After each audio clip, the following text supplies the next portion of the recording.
The family trip had been my mom's idea. One last bonding experience before the real world swallowed me whole. That's what she told everyone. That's what she told me. I had just finished community college with honors. My job applications were pending, and I was helping around the house while waiting. But to my parents, that translated to dead weight. We rented a gray Dodge van for the trip, a loop through the countryside, small towns, and state parks. Mom packed snacks for everyone but me. "You'll be fine," she said. "You're not exactly starving." They laughed. My younger brother Lucas, always grinning like a hyena, added, "She eats air for dinner anyway." Please subscribe to our channel and tell us in comments from where are you watching this video. I sat by the window, headphones in, trying not to cry. My music was off. I just didn't want them to hear how silent I'd become. My father's voice cut through the car like a blade. "She better not ruin this trip. I paid for her existence long enough." I was 24, working part-time, and I still paid rent at home. But in their eyes, I was a leech, and they never let me forget it. 3 days into the trip, we pulled into a town I'd never even heard of. Mason Hollow. It was the kind of place you only end up in if you're lost or trying to disappear. 1 gas station, 2 diners, no cell reception. We stopped at a motel to sleep. I offered to run in and ask about rooms. My dad handed me a crumpled $5 bill and said, "Here, buy yourself some self-respect." I walked into the lobby with tears stinging my eyes. When I came back out, the van was gone. At first, I thought maybe they'd gone to get food. Maybe they were playing a cruel joke. I waited, 10 minutes, then 20, then over an hour. Finally, I asked the motel receptionist if anyone had left a message. She looked uncomfortable and handed me a torn napkin. On it, in my mom's handwriting, it said, "Let's see how she survives without us now. Crawl if you want to catch up." I didn't cry. I didn't scream. I just sat down on the curb and stared at the dirt-streaked pavement like it would explain what I'd done to deserve this. By nightfall, I still hadn't moved. A man eventually approached me, a thin, middle-aged custodian from the nearby shelter who'd noticed me sitting alone. "You all right?" he asked. His name was Clarence. His voice was calm, like wind rustling through a cornfield. I didn't speak for a while. When I finally told him, his jaw tightened. "You come with me," he said. "We'll figure this out." The homeless shelter was nothing like I imagined. No screaming, no chaos, just tired people trying to survive. Clarence gave me a bunk, a blanket, and a warm meal. He sat with me while I ate. Silent. Kind. For the first time in years, someone was kind. That night, I cried myself to sleep on a plastic mattress with chipped foam poking through, but my tears were quiet. I had learned to be quiet. The next morning, I asked Clarence if I could help around the shelter. I cleaned bathrooms, served meals, folded donated clothes. He didn't stop me. Every time I tried to thank him, he waved me off. A week passed, no one came looking for me. No police report, no check-ins, not even a text. They had truly, fully left me behind. One afternoon, a woman came to the shelter looking for help. She had 2 young kids clinging to her legs and bruises on her arms. She couldn't speak English well, but she looked me in the eyes and whispered, "Safe?" I found myself standing taller. I nodded. "You're safe here." And I realized I wasn't useless.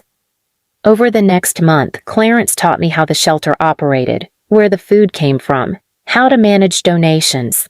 He let me shadow him, then trusted me with real responsibilities. He told me one evening while sipping bad coffee on the porch, "You were never the problem, sweetheart.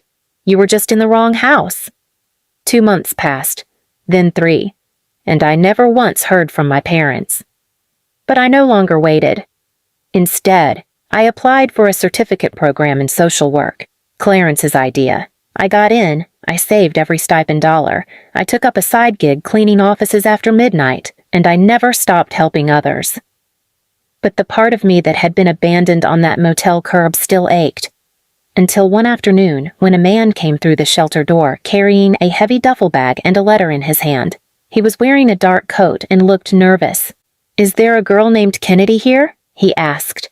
I looked up from the soup counter. "Yes," I said slowly. He handed me the letter, nodded, and left. The envelope had my mom's handwriting. It said, "It's time you came home." I didn't open it right away. Instead, I went to Clarence. "I think they want me back," I whispered. He didn't say no. He didn't say yes. He just looked at me and said, "You have a choice now. That's what makes you different." And I smiled, because I already knew my answer. I wasn't going back, but I was going to show them who I became without them. And that's when the idea for my revenge first sparked. 3 years passed. Not one phone call, not one visit. The woman who used to call herself my mother hadn't even bothered to lie about missing me. My father, always one to bark orders and belittle from the recliner, seemed to forget I ever existed. And my brother Lucas? He was too busy posting gym selfies and drinking at tailgates to even notice I was gone. But I hadn't been idle. After finishing my certificate, I secured a paid position managing day programs at the shelter. I'd built trust, earned respect, and helped restructure half the damn place. I'd gone from scrubbing donated shoes to leading grant meetings. People listened when I spoke now, especially the families we saved, especially the kids. And thanks to a volunteer accountant named Greg, who'd noticed how I handled inventory logs, I was now taking business courses online, fully funded by a local nonprofit. Turns out, I was good at more than surviving. But the part of me they left on the motel curb, the girl with nothing but silence inside her, that part wasn't satisfied. I didn't want just to move on. I wanted them to feel it. Then came the surprise twist of fate, a fundraiser gala to honor the shelter's growth. It was my name on the event flyers. I was no longer just a worker. I was a public face. That's when the media picked up the story. The abandoned girl who rebuilt a shelter that saved thousands. That's what they called me. And that's when my parents saw me again. Not in person. On TV. Smiling. Standing at the podium, I thanked Clarence, the staff, the volunteers, and then, with every camera lens pointed my way, I said, "I used to believe I was a burden. My own family made sure I did. They left me behind 300 miles from home and said, 'Let's see how she survives.' Well, this is how." The room went silent. Then the applause shook the chandeliers. 2 weeks later, I received a letter. From my mom.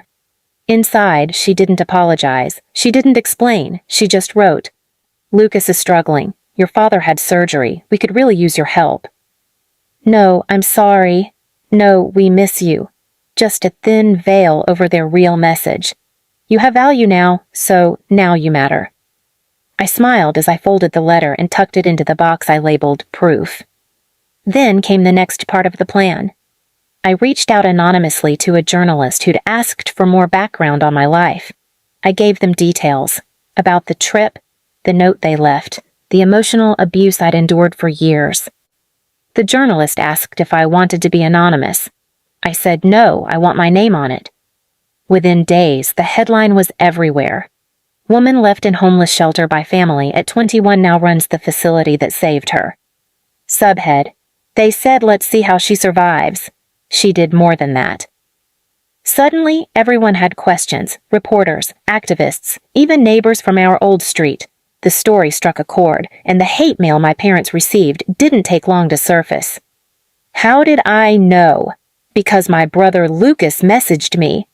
"What the hell did you do? Mom can't go outside without people staring. Dad's friends won't speak to him. Please take it down. You've made your point." But I hadn't. Not yet. So I replied, "I'm just getting started." And I meant it, because my final move hadn't been played. That was still coming. It was the 20-year anniversary of my old neighborhood's founding. A reunion-style block celebration was being hosted at the community center, complete with food trucks, local news coverage, and nostalgic speeches from longtime residents. And guess who was organizing the whole thing? The local development fund, in collaboration with me. I had quietly become a private donor under a different LLC. That meant I helped approve the guest list. So I added 2 names, Jill and Martin Penrose, my parents. They didn't know I was involved. They thought it was an open invite event. When they arrived, my mother was wearing her classic pink cardigan, fake pearls and all. My dad wore his usual smugness, like the world owed him for surviving it. The moment they stepped inside the hall, they froze. There I was, standing at the podium, mic in hand, as the crowd clapped for my opening speech. They hadn't seen me in person in years, but I saw the shift instantly. Their posture tensed. My mother clutched her purse like a shield. My father's jaw clenched. I welcomed the crowd warmly, told them how important this neighborhood had been to me, even as someone discarded from it. I thanked the organizers. I thanked the shelter for making me who I am. Then I paused. "There's one more thing I want to say," I told the crowd, eyes scanning gently. "You may have heard the stories of what happened to me, but tonight I'm not here to speak as a victim. I'm here to offer something I never got. A second chance." Gasps rose. People leaned in. That's when the large projector behind me flickered on and displayed a photo. A blurry motel parking lot, my suitcase in the frame, a note scribbled in Sharpie left on top. "We'll be back in a few hours. Don't leave. Figure things out for once." My voice didn't waver. This was the note they left me with. 300 miles from home. No phone, no ride, no family. But I figured things out all right. And now I'd like to return the favor. From behind the curtain, staff wheeled out a giant cardboard donation check. It was labeled Penrose Family Fund $0. Subtext, revoked, on moral grounds. Then came the second blow. The slideshow began to roll. Images of my father mocking me on the porch, caught from old family tapes. My mother snatching food from my hand during Christmas. My brother's party where they forgot to invite me. "They laughed when they left me at the shelter," I told the hushed room. So I built something, and now they can't even get in. And that was true. I had bought shelter. Quietly, anonymously, through a nonprofit grant and board vote. It was now under a new name. And on its front door hung a photo of me, smiling, with a quote underneath. "Not everyone gets a second chance, but everyone deserves a witness." My parents stood frozen, pale, desperate. They tried to walk up to me after the speech. My dad started, "Listen, we were just—" But I held up my hand. "If you speak to me, I will make sure this entire city knows everything. I have proof, letters, records, eyewitnesses. This is your second chance. Use it to disappear." My mom's lips quivered. My dad looked small, shrunk, like the weight of the truth had finally pressed down on him. And then came the final move. I handed them an envelope. Inside was a check for $1, labeled, "For services rendered, teaching me what not to be." They left in silence. They didn't laugh. They didn't look back. They had become exactly what they once accused me of being. Worthless. And me? I walked outside where my shelter kids were waiting, cheering in their handmade t-shirts that said "Survivor, Leader, Home." As one little girl hugged me tight, I whispered, "We're not leeches." She smiled. "I know, we're the ones who build." And under the golden sky of that summer evening, I realized something. I didn't just survive what they did. I became the reason it ends. For every kid who was ever abandoned like I was, they'll have someone waiting now. Someone like me. Please subscribe to our channel and tell us in comments from where are you watching this video.